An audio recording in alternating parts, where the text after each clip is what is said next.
buying, selling, even looking for property can be very, very stressful and have an effect on your mental health. But there is help on the way. She might be wearing a Wonder Woman suit today, but Dr. Sarah Mackay is the next best thing with advice on how to take the stress out of searching for property. And Dr. Sarah, thank you so much for joining us.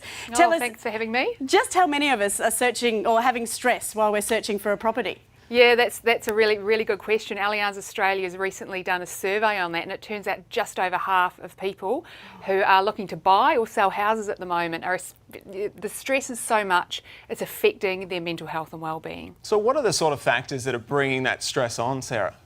Yeah, look, I think we're all pretty familiar with concepts of financial stress or trying to find the right house and the right place.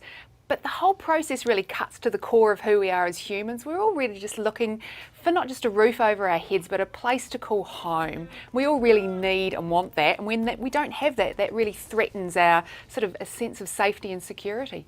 There's a lot of things that you might not be able to change about your property search, of course, like price and location. But how can we rethink our stress going into that search? Yeah, I think, we tend to say, oh, well, we're stressed and then we feel overwhelmed. But our approach to how we talk about stress, seeing it as a challenge to be risen to, which is what my husband might be more likely to do than me, means that your stress levels are going to be a little bit lower. So if you talk about it and think about it in a different way, it can lower your stress levels. Now, there is some uncertainty about buying a new home. Your kids might not want to change schools. You don't know who your neighbours are going to be. How do you get around those sorts of things if you don't like change like me?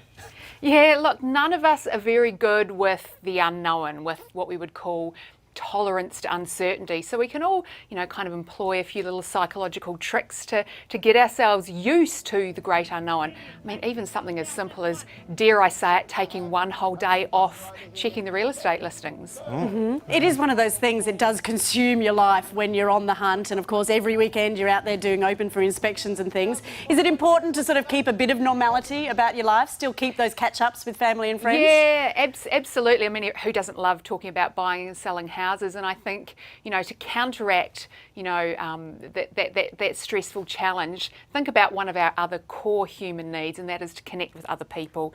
Everyone loves talking about it, and we all need someone who's, going to give us a shoulder to cry on when things perhaps don't go our way.